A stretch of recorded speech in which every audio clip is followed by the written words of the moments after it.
AP Calculus BC, Unit 7, Day 3 lesson. This is the rest of the lesson. So this is part 2. Part 1, I give you a video from Calc AB that covered the same material, but this is new material for BC. So this is on the back of your note sheet. If we want to find the length of a curve, so it has to be a smooth differential curve to use this technique. And this should remind you of when we found the length of the path of a two-dimensional motion problem, parametrics.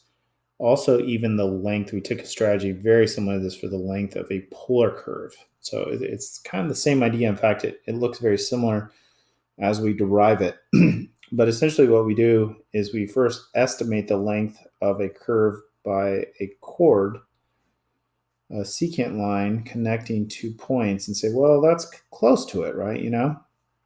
So if we find one of these, and this is kind of like a dx, and this is like dy, very small change in y, small change in x, which is, it's a small slice, small piece. This is a, idea that we've been taking.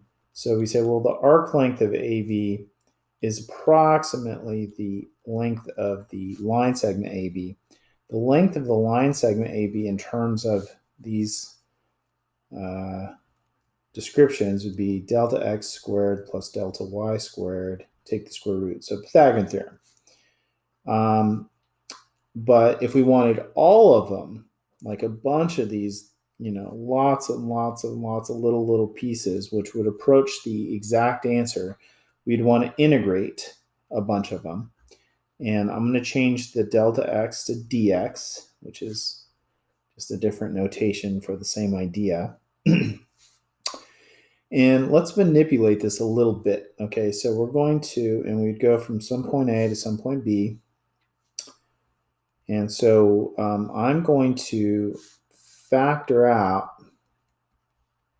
divide out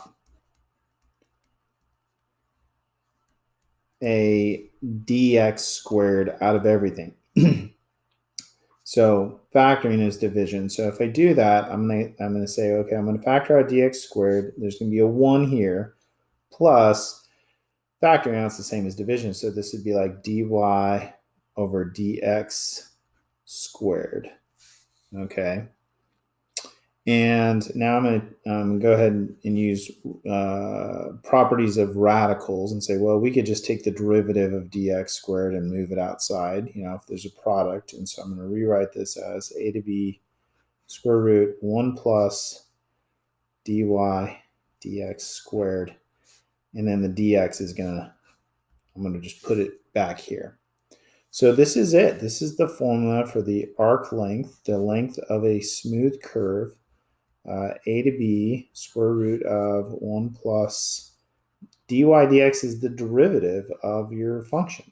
So another way to write it would be a little more, just different notation. It's the derivative of your function squared inside of a square root dx.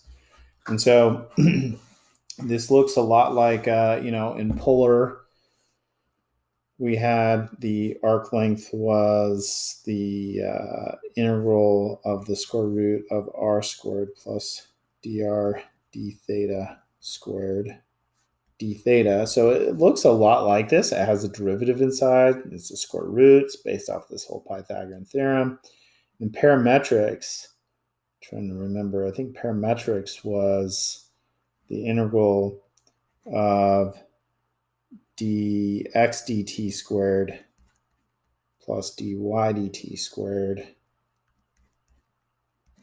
dt, right? So that was parametric. So these all look like each other, which means they could be easily confused for each other. But at the same time, I would use that as an advantage and then just try and make sure I know they all involve derivatives, right? This one's the derivative of y with respect to x. It's the only thing. It's just regular Cartesian, equation. When there's an x and a y, both of their derivatives. When there's an r, there's derivative of theta.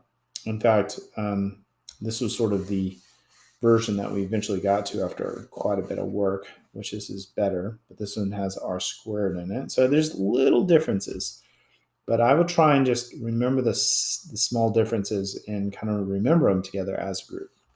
So we'll go ahead and do one example, just showing the application of this. If you wanted to find the length of this curve from 0 to 1, you'd want to find the derivative.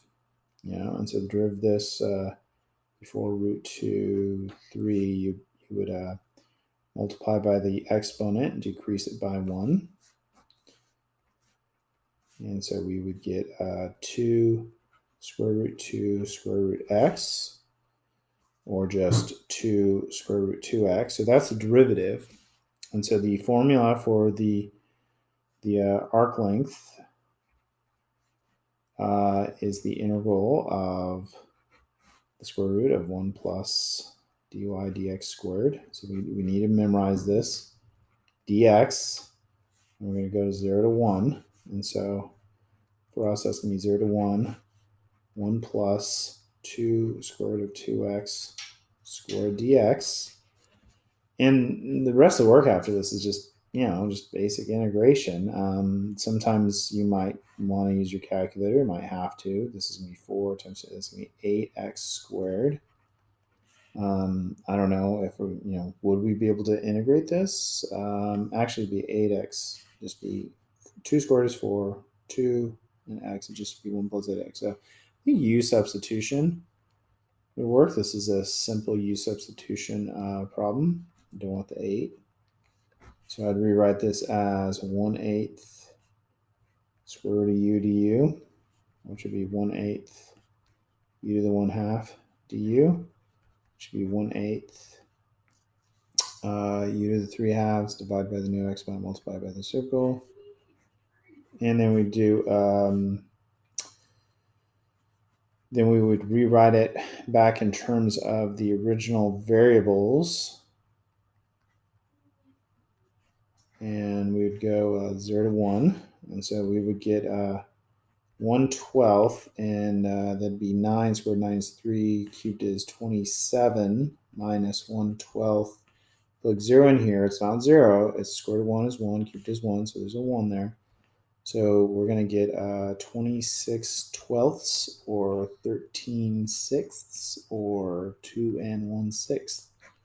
So that's how you do it. We have a new formula for length of a Cartesian curve.